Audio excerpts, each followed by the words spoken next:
साथी मित्रों एग्जाम साथी चैनल में आप सौનું हार्दिक स्वागत है। આપણે અત્યારે મુંબઈ પ્રાથમિક શિક્ષણ અધિનિયમ 1947 છે જે તમારે કેનની પરીક્ષા છે, ટીપીયુ છે, એઆઈ છે, એટાટ છે, તો બધી જ પરીક્ષાઓમાં પૂછાય છે। તો એના પ્રશ્નો લાવ્યા છે, તો એક વખત વિડીયો અચૂક જોઈ લો। ચેનલ સબસ્ક્રાઇબ ન કરી હોય તો કરી લેજો। સૌ પ્રથમ પ્રશ્ન છે, મુંબઈ પ્રાથમિક શિક્ષણ અધિનિયમ 1947 ક્યારથી અમલમાં આવ્યો છે? તો એની તારીખ પૂછી છે કે આ જે અધિનિયમ છે એ ક્યારથી અમલમાં આવ્યો છે। તો આ જે અધિનિયમ છે એ 29મી જાન્યુઆરી 1948 કઈ તારીખ છે? 29મી જાન્યુઆરી 1948થી અમલમાં આવ્યો છે। બીજા નંબરનો પ્રશ્ન છે, ધ મુંબઈ પ્રાથમિક શિક્ષણ અધિનિયમ 1947 કુલ કેટલા પ્રકરણોમાં વહેંચાયેલો છે? તો જે પ્રકરણો છે કુલ 11 છે। કેટલા પ્રકરણો છે? 11માં છે, તો ખાસ યાદ રાખજો। ત્રીજા નંબરનો પ્રશ્ન છે, ધી મુંબઈ પ્રાથમિક શિક્ષણ અધિનિયમ 1947માં કુલ કેટલી કલમો છે? તો 71 કલમો છે। તો 11 પ્રકરણ છે, 71 કલમ છે, બરાબર। પછી અમલમાં ક્યારે આવ્યો છે? તો 29મી જાન્યુઆરી 1948, બરાબર। 29 જાન્યુઆરી 1948માં 11 પ્રકરણ છે, 71 કલમો છે। ચોથો પ્રશ્ન છે, મુંબઈ પ્રાથમિક શિક્ષણ અધિનિયમની કઈ કલમ અંતર્ગત જિલ્લા સ્કૂલ બોર્ડ અને મ્યુનિસિપલ સ્કૂલ બોર્ડની રચના કરવામાં આવે છે? તો કલમ પૂછી છે, તો કલમ તમારા માટે ખાસ ઉપયોગી છે। તો કલમ નંબર 3 હેઠળ જિલ્લા સ્કૂલ બોર્ડ અને મ્યુનિસિપલ સ્કૂલ બોર્ડની રચના કરવામાં આવે છે। 5 નંબરનો પ્રશ્ન છે, મુંબઈ પ્રાથમિક શિક્ષણ અધિનિયમની કઈ કલમ જિલ્લા સ્કૂલ બોર્ડના સભ્યો તથા તેમની મુદત નક્કી કરે છે? તો કલમ નંબર 4 જે છે એ આ બધાની મુદત નક્કી કરે છે। તો મુંબઈ પ્રાથમિક શિક્ષણ અધિનિયમ 1947ની જે કલમ છે, કલમ નંબર 4 બોર્ડના જે સભ્યો હોય છે તેમની મુદત એટલે કે કેટલા સમયગાળા માટે રહેશે એ નક્કી કરે છે। 6થા નંબરનો પ્રશ્ન છે, મુંબઈ પ્રાથમિક શિક્ષણ અધિનિયમ 1947 નીચેનામાંથી કોને લાગુ પડે છે? તો આખા ગુજરાત રાજ્યને લાગુ પડે છે, એટલે કે સી જવાબ સાચો છે।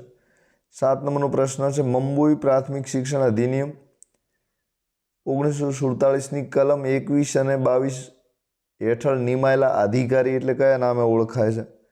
તો કલમ 21 અને 22 હેઠળ જે પણ અધિકારી નિમાય છે વહીવટી અધિકારી તરીકે ઓળખાય છે। તો બી જવાબ સાચો છે। 8 નંબરનો પ્રશ્ન છે, મુંબઈ પ્રાથમિક શિક્ષણ અધિનિયમ 1947ની કઈ કલમમાં અધ્યક્ષ અને ઉપાધ્યક્ષની ચૂંટણીની પ્રક્રિયા નક્કી કરવામાં આવી છે? તો કલમ નંબર 10 છે, એમાં અધ્યક્ષ અને ઉપાધ્યક્ષની જે ચૂંટણી છે એની વાત કરેલી છે। સભ્યો કેટલા સમય રહેશે એની મુદત કલમ નંબર 4માં આપેલી છે। કલમ 3 છે, એમાં જિલ્લા શિક્ષણ બોર્ડ અને મ્યુનિસિપલ સ્કૂલ બોર્ડ છે એની રચના વિશેની વાતો આપેલી છે। હવે મુંબઈ પ્રાથમિક શિક્ષણ અધિનિયમની કઈ કલમ 21 અને 22 હેઠળ નિમાયેલા વહીવટી અધિકારી કોના સેવક છે? બરાબર, તો રાજ્ય સરકારના સેવક છે। સાથે કલમ 21 અને 22 હેઠળ જે નિમાય છે એ વહીવટી અધિકારી તરીકે ઓળખાય છે, બરાબર। 10 નંબરનો પ્રશ્ન છે, મુંબઈ પ્રાથમિક શિક્ષણ અધિનિયમ અંતર્ગત માન્ય શાળા એટલે કયા પ્રકારની શાળાની વાત છે? તો કલમ 40C હેઠળ માન્ય કરેલ પ્રાથમિક શાળા છે, તો કલમ જે 40C છે એના હેઠળ જે પણ શાળાઓ આવે છે એ માન્ય શાળા તરીકે ઓળખાય છે। તો કલમ 40C હેઠળ જે માન્ય કરેલ, તો એમાં ખાનગી શાળાઓ પણ આવે છે, એટલે કે સરકારે જેને માન્ય ગણી છે એ તમામ પ્રકારની શાળાઓ છે એ આવી જાય છે। તો કલમ 40C તમારે ખાસ યાદ રાખવાની છે। 11 નંબરનો પ્રશ્ન છે, મુંબઈ પ્રાથમિક શિક્ષણ અધિનિયમની કઈ કલમ અંતર્ગત પ્રાથમિક શિક્ષણ ફંડની જોગવાઈ છે? તો કલમ નંબર 44 હેઠળ પ્રાથમિક શિક્ષણ ફંડની જોગવાઈ છે। કયા નંબરની કલમ છે? તો કલમ નંબર 44, ખાસ યાદ રાખજો। પ્રાથમિક શિક્ષણ ફંડની જોગવાઈ કલમ નંબર કઈ છે? 44। તો 21-22 હેઠળ જે હોય છે એ વહીવટી અધિકારી હોય છે એના ડબલ એટલે કે 44 નંબરની જે કલમ છે એમાં શિક્ષણ ફંડની જોગવાઈ કરેલી છે। 12 નંબરનો પ્રશ્ન છે, મુંબઈ પ્રાથમિક શિક્ષણ અધિનિયમની કઈ કલમ અંતર્ગત પ્રાથમિક શિક્ષણ બોર્ડની રચના કરવાની વાત કરવામાં આવેલી છે? તો પ્રાથમિક શિક્ષણ બોર્ડ, બરાબર। તો પ્રાથમિક શિક્ષણ બોર્ડ માટે કલમ નંબર 58 છે। કયા નંબરની કલમ છે? પ્રાથમિક શિક્ષણ બોર્ડ જે છે એના માટે કલમ નંબર 58 છે, બરાબર. તો જિલ્લા શિક્ષણ બોર્ડ માટે કલમ 3 છે. અહીં પ્રાથમિક શિક્ષણ બોર્ડની રચનાની વાત કરેલી છે, તો કલમ 58 છે. મુંબઈ પ્રાથમિક શિક્ષણ અધિનિયમની કઈ કલમ જિલ્લા સ્કૂલ બોર્ડના સભ્યોની ગેરલાયકાત નક્કી કરે છે? તો કલમ નંબર 5 છે, એના હેઠળ ગેરલાયકાત નક્કી કરવામાં આવે છે. 3 થી રચના, 4 નંબરમાં એમની મુદત છે, 5 નંબરમાં એમની ગેરલાયકાત નક્કી કરાય છે. 14 નંબરનો પ્રશ્ન છે, મુંબઈ પ્રાથમિક શિક્ષણ અધિનિયમની કઈ કલમ અંતર્ગત સભ્યના ગેરવર્તન બદલ તેને હકાલપટ્ટી અથવા બરતરફ કરવામાં આવે છે? તો કલમ નંબર 9 છે, એના આધારે એને હકાલપટ્ટી અથવા બરતરફ કરવામાં આવે છે. 15 નંબરનો પ્રશ્ન છે, મુંબઈ પ્રાથમિક શિક્ષણ અધિનિયમની કઈ કલમ અંતર્ગત જિલ્લા સ્કૂલ બોર્ડની સ્થાપના કરવામાં આવી છે? તો મુંબઈ પ્રાથમિક શિક્ષણ અધિનિયમની જે કઈ કલમ છે જેના આધારે સ્કૂલ બોર્ડની સ્થાપનાની વાત છે, બરાબર. તો સ્થાપના માટે કલમ નંબર 11 છે. સ્થાપના કરવા માટે કઈ છે? 11 છે. રચના માટે 3 નંબરની કલમ છે. અહીં સ્થાપના છે, તો સ્થાપના કઈ કલમ હેઠળ કરવામાં આવી છે? તો રચના અને સ્થાપનામાં તો સ્થાપનાનો મતલબ છે આપણે એક વખત જે વસ્તુ નક્કી કરી લીધેલી હોય કાયમી માટે એને સ્થાપના કહેવાય. રચનાનો મતલબ છે દર 5 વર્ષે આપણે જે ફરીથી નીમવા પડે છે એને આપણે રચના તરીકે ઓળખીએ છીએ. તો કલમ 11 હેઠળ એની સ્થાપના કરવામાં આવી છે. 16 નંબરનો પ્રશ્ન છે, શિક્ષણના સંદર્ભમાં ઈસવીસન 1947નો મુંબઈ અધિનિયમ નંબર 61 નીચેના પૈકી કયા નામે ઓળખાય છે? તો મુંબઈ પ્રાથમિક શિક્ષણ અધિનિયમ 1947. તો 61 નંબરનો જે અધિનિયમ છે એ 1947ના અધિનિયમ તરીકે ઓળખાય છે, તો ખાસ યાદ રાખજો. જિલ્લા શિક્ષણ સમિતિમાં વધુ કેટલા સભ્યો હોય છે? તો જે જિલ્લા શિક્ષણ સમિતિ હોય છે એમાં વધારે 16 સભ્યો હોય છે. કેટલા હોય છે?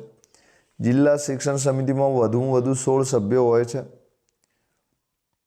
મુંબઈ પ્રાથમિક શિક્ષણ અધિનિયમ અંતર્ગત રચાયેલ જિલ્લા સ્કૂલ બોર્ડ વર્તમાનમાં એટલે કે અત્યારે કયા નામે ઓળખાય છે? તો જિલ્લા પ્રાથમિક શિક્ષણ સમિતિ તરીકે ઓળખાય છે, બરાબર. તો જિલ્લા પ્રાથમિક શિક્ષણ સમિતિ DPU, આપણે DPUની કચેરી જે છે એ જિલ્લા સ્કૂલ બોર્ડ, જૂના સમયમાં જિલ્લા સ્કૂલ બોર્ડ તરીકે ઓળખાતું, અત્યારે જે DPUની આપણે કચેરી છે તો એ DPUની કચેરી જિલ્લા સ્કૂલ બોર્ડ તરીકે ઓળખાય છે, બરાબર. તો જિલ્લા પ્રાથમિક શિક્ષણ સમિતિ. 19 નંબરનો પ્રશ્ન છે, મુંબઈ પ્રાથમિક શિક્ષણ અધિનિયમ અંતર્ગત નીચેનામાંથી એક વિધાન સાચું છે? તો 4 વિધાન છે, એમાંથી કયું સાચું છે એ તમારે ઓળખવાનું છે. તો સમગ્ર ગુજરાત રાજ્યને લાગુ પડે છે, બરાબર, સાચું છે એ. 20 નંબરનો પ્રશ્ન છે, રાજ્ય સરકાર દ્વારા જિલ્લા શિક્ષણ સમિતિમાં વધુ કેટલા સભ્યોની નિમણૂક કરવામાં આવે છે?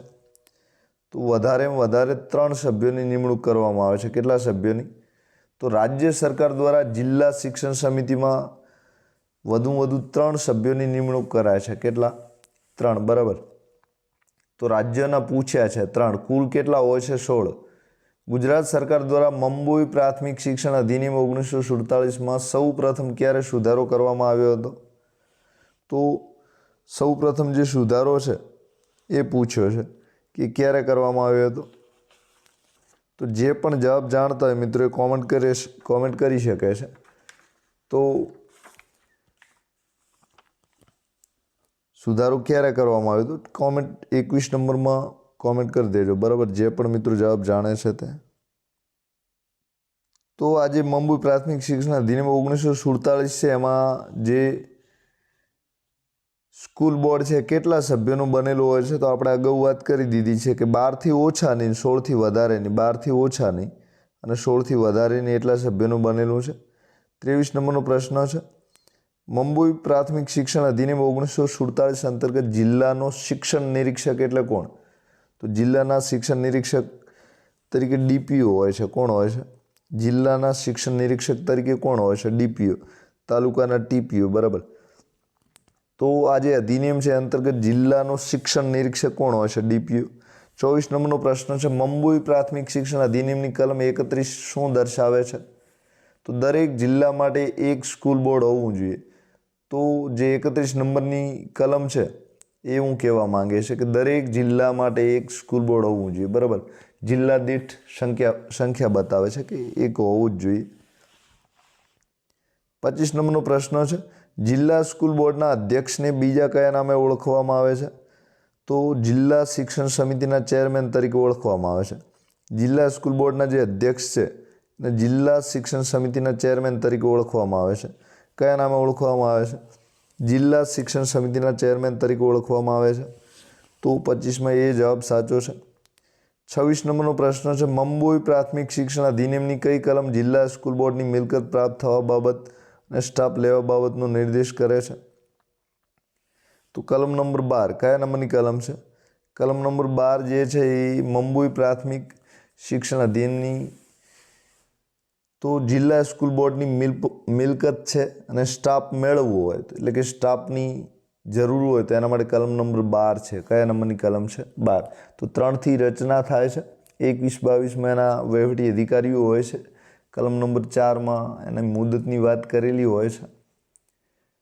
તો આ રીતે અલગ અલગ કલમો છે. કલમો ખાસ યાદ રાખજો, કલમો પણ પૂછે છે ડીપીયુમાં. જૂની પરીક્ષા જે લેવાય હતી એમાં પણ પૂછ્યું હતું. 27 નંબરનો પ્રશ્ન છે, મંબોઈ પ્રાથમિક શિક્ષણ અધિનિયમની કઈ કલમ જિલ્લા સ્કૂલ બોર્ડની સત્તા, ફરજો અને કાર્યો નક્કી કરે છે? તો જે કલમ નંબર 13 છે, કલમ નંબર 13 છે એ જિલ્લા સ્કૂલ બોર્ડની સત્તા, ફરજો અને કાર્યો નક્કી કરે છે. તો 13 નંબરની કલમ છે.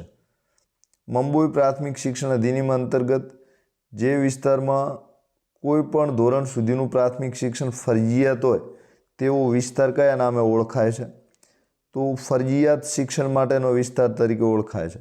ફરજિયાત શિક્ષણ વિસ્તાર, બરાબર. એટલે કે કોઈ પણ ધોરણ સુધીનું જે પ્રાથમિક શિક્ષણ હોય ફરજિયાત શિક્ષણ વિસ્તાર તરીકે ઓળખાય છે. 29 નંબરનો પ્રશ્ન છે, મંબોઈ પ્રાથમિક શિક્ષણ અધિનિયમ 1947 અંતર્ગત ઈસવીસન 1963 પહેલાંની જિલ્લાની માન્ય પ્રાથમિક શાળાઓ પર કોનું નિયંત્રણ હતું? તો જિલ્લાની માન્ય પ્રાથમિક શાળાઓ પર કોનું નિયંત્રણ હતું? તો 29 નંબરમાં જિલ્લા સ્કૂલ બોર્ડનું. કોનું? તો 1963 પહેલાં જિલ્લા સ્કૂલ બોર્ડનું, બરાબર. કોનું હતું? જિલ્લા સ્કૂલ બોર્ડનું.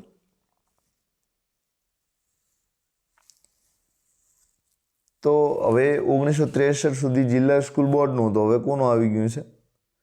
હવે તો એ કાયદા પ્રમાણે તમે જાણતા હશો કે કોનું છે. અત્યારે પણ જિલ્લા સ્કૂલ બોર્ડનું નિયંત્રણ છે અને આખરી નિયંત્રણ રાજ્ય સરકારનું છે. અને આ જે શિક્ષણનો વિષય છે એ સંયુક્ત યાદીમાં આવે છે, એટલે કે કેન્દ્ર રાજ્ય બંને એના પર દેખરેખ રાખે છે. 30 નંબરનો પ્રશ્ન છે, પ્રાથમિક શિક્ષણ બોર્ડના કેટલા સભ્યોની નિમણૂક રાજ્ય સરકાર કરે છે? તો 8 સભ્યો. પ્રાથમિક શિક્ષણ બોર્ડના કેટલા સભ્યોની નિમણૂક રાજ્ય સરકાર કરે છે? 8. તો રાજ્ય સરકારમાંથી 3 સભ્યો હોય છે. હવે કેટલા સભ્યોની નિમણૂક રાજ્ય સરકાર પોતે નિમણૂક કેટલાની કરે છે? તો 8 જણની કરે છે. ઓછામાં ઓછા સભ્યો 12, વધારેમાં વધારે કેટલા હોવા જોઈએ? તો કે 16 હોવા જોઈએ. હવે ત્યારબાદ 31 નંબરનો પ્રશ્ન છે, પ્રાથમિક શિક્ષણ બોર્ડના સભ્યોની મુદત કેટલા વર્ષની હોય છે? તો જે મુદત છે એ 3 વર્ષની હોય છે. કેટલા વર્ષની હોય છે? 3. એટલે કે બી જવાબ સાચો છે. 32 નંબરમાં રાજ્ય સરકાર અમુક સંજોગોમાં સ્કૂલ બોર્ડનું વિસર્જન કે પદચ્યુતિ કઈ કલમ હેઠળ કરે છે? એટલે કે પદ ઉપરથી ઉતારી નાખે છે. તો એના માટે કલમ 56.1 છે. 56 છે. કઈ છે કલમ 56.1? સી જવાબ સાચો છે. તો સ્કૂલ બોર્ડનું વિસર્જન કરવાનું થાય તો એના માટે કલમ 56.1 છે, બરાબર. 33 નંબરનો પ્રશ્ન છે, નવા જિલ્લાની રચનાથી જિલ્લાની હદમાં ફેરફાર કરવામાં આવે ત્યારે રાજ્ય સરકાર રાજ્યપત્રમાં હુકમ પ્રસિદ્ધ કરીને કઈ કલમ અંતર્ગત જિલ્લા સ્કૂલ બોર્ડનું વિસર્જન કરી શકે છે?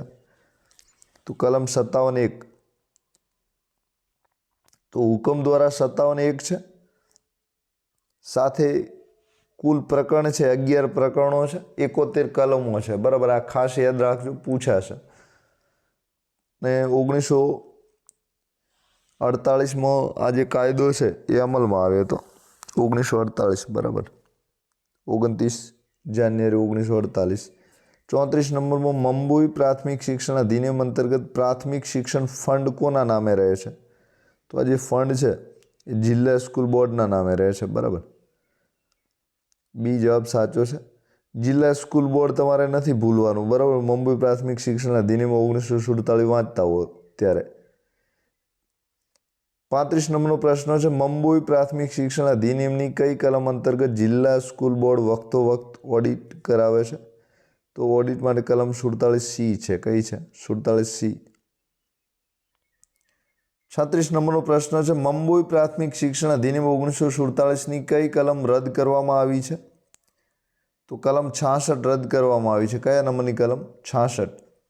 મુંબઈ પ્રાથમિક શિક્ષણ અધિનિયમની કલમ 2માં નીચેનામાંથી શેની જોગવાઈ કરવામાં આવી છે? તો કલમ 2 જે છે એ વ્યાખ્યા માટે છે. કલમ 1 જે છે એ ટૂંકું પદ છે, શીર્ષક છે, એટલે કે આ જે કાયદાનું નામ છે એ બધી વાતો છે. કલમ 2 વ્યાખ્યા માટે છે. કલમ 3 રચના વિશે છે. કલમ 21-22 વહીવટી અધિકારીઓ માટે છે. હવે શિક્ષણ નિરીક્ષકની આપણે વાત કરી હતી તો ડીપીઓ ઓળખાય છે. 38 નંબરમાં મુંબઈ પ્રાથમિક શિક્ષણ અધિનિયમ 1947ની કઈ કલમમાં પ્રાથમિક શિક્ષણ ફંડો ઉપયોગ કરવાની જોગવાઈ છે? તો કલમ 45માં. તો પ્રાથમિક શિક્ષણ ફંડની જે પડ્યો હોય છે એનો ઉપયોગ વપરાશ કલમ 45 હેઠળ કરવામાં આવે છે. 39 નંબરનો પ્રશ્ન છે, મુંબઈ પ્રાથમિક શિક્ષણ અધિનિયમ 1947 પ્રકરણ 7 નીચેનામાંથી કઈ બાબતનો નિર્દેશ કરે છે? તો માન્ય શાળાઓ. તો 7 નંબરનું જે પ્રકરણ છે એમાં માન્ય શાળાઓ છે, સાથે એની કલમ 40C છે. માન્ય શાળાઓ માટે કઈ કલમ છે? 40C. તો પ્રકરણ 7 માન્ય શાળાઓનો ઉલ્લેખ કરે છે. મુંબઈ પ્રાથમિક શિક્ષણ અધિનિયમ 1947ની કઈ કલમના અંતર્ગત તપાસણી અધિકારીઓ સ્કૂલ બોર્ડની બેઠકમાં હાજર રહી શકે છે? તો તપાસણી અધિકારીઓ જે છે એ કલમ 49(1)માં. તો કેની પરીક્ષા આપી રહ્યા છો તો 49(1) નંબર યાદ રાખજો, કારણ કે તપાસણી અધિકારીઓમાં તમે પણ આવો છો. તો કલમ 49(1) કયા નંબરનું? કલમ 49(1) સ્કૂલ બોર્ડની બેઠકમાં હાજર રહી શકે છે, એટલે કે તપાસણી અધિકારીઓ. હવે 41 નંબરનો પ્રશ્ન છે, ચોક્કસ કે નિશ્ચિત મુદત માટે નિમણૂક પામનાર કર્મચારી કેવો કર્મચારી ગણાય છે? તો હંગામી તરીકે ઓળખાય છે. તો હંગામી ઓર્ડરમાં લખેલું જ હોય છે, બરાબર. ચોક્કસ કે નિશ્ચિત મુદત માટે જે નિમણૂક પામે છે એ હંગામી તરીકે ઓળખાય છે. 42 નંબર, મુંબઈ પ્રાથમિક શિક્ષણ અધિનિયમ મુજબ પ્રાથમિક શાળાના શિક્ષકોને વર્ષ દરમિયાન કેટલી અર્ધપગારી રજાઓ મળે છે? 20 મળે છે, બરાબર. એને પૂર્ણ રૂપે પગાર લઈને ભોગવવી હોય તો 10 થઈ જાય છે. અર્ધપગારી 20 મળે છે. ડી જવાબ સાચો છે. 43માં અનુદાનિત ખાનગી પ્રાથમિક શાળાઓને કેટલા હપ્તામાં ગ્રાન્ટ આપવામાં આવે છે? તો 3 હપ્તામાં ગ્રાન્ટ આપવામાં આવે છે. શિક્ષણની કોર્ટ ટ્રિબ્યુનલનું વડું મથક કયા શહેરમાં આવેલું છે? તો શિક્ષણની કોર્ટ ક્યાં આવેલી છે હું પૂછવા માંગે છે. એનું વડું મથક ક્યાં છે? તો ગુજરાતની વાત છે, અમદાવાદમાં છે. ક્યાં છે? અમદાવાદમાં. ટ્રિબ્યુનલ એક્ટ 2002 પણ તમારે પૂછાવાનો છે, બરાબર. એની તૈયારી પણ બાકી છે. તમારે આ બધા એક્ટ કરવા હોય ટૂંક સમયમાં તો શું તમે પેમેન્ટ કરવા તૈયાર છો? કોમેન્ટમાં હા લખજો. પેમેન્ટ કરવાની ઈચ્છા હોય તો આપણે એક સાથે પ્રશ્નો છે એકાદ વિડીયોમાં બનાવી દઈશું, ઘણા બધા પ્રશ્નો. 45 નંબરનો પ્રશ્ન છે, મુંબઈ પ્રાથમિક શિક્ષણ અધિનિયમ 1947ની કઈ કલમમાં શિક્ષકના રાજીનામાનો નિર્દેશ કરવામાં આવ્યો છે? તો કલમ 40(ગ)માં. તો શિક્ષકને રાજીનામું આપવું હોય તો એના માટે કલમ કઈ છે? કલમ 40(ગ) છે. કઈ છે? કલમ 40(ગ). તો મુંબઈ પ્રાથમિક શિક્ષણ અધિનિયમ 1947ની કઈ કલમમાં શિક્ષકના રાજીનામાનો નિર્દેશ કરવામાં આવ્યો છે? તો 40(ગ) તમારે યાદ રાખવાની છે. પ્રાથમિક શાળાના શિક્ષકોની નિવૃત્તિ વય કેટલા વર્ષની હોય છે? તો 58 વર્ષ. જાણો જ છો બધા, 58. 47 મુંબઈ પ્રાથમિક શિક્ષણ અધિનિયમ 1947ની કઈ કલમ અંતર્ગત શિક્ષણ ટ્રિબ્યુનલની રચના કરવામાં આવી છે? તો ઇમ્પોર્ટન્ટ છે 40(6) હેઠળ. ખાસ યાદ રાખજો, 40(6) હેઠળ શિક્ષણ ટ્રિબ્યુનલની રચના કરવામાં આવી છે. કલમ 40(6), બરાબર. 36નો 6 છે. 48 નંબરમાં મુંબઈ પ્રાથમિક શિક્ષણ અધિનિયમ અંતર્ગત શિક્ષક પોતાનું રાજીનામું કોને આપે છે? તો સ્કૂલ બોર્ડના વહીવટી અધિકારીને, મતલબ કે ડીપીઓની વાત થઈ રહી છે. તો સ્કૂલ બોર્ડના જે વહીવટી અધિકારી છે એને આ રાજીનામું આપે છે. કઈ કલમ હેઠળ હોય છે? કલમ 21-22 હેઠળ હોય છે.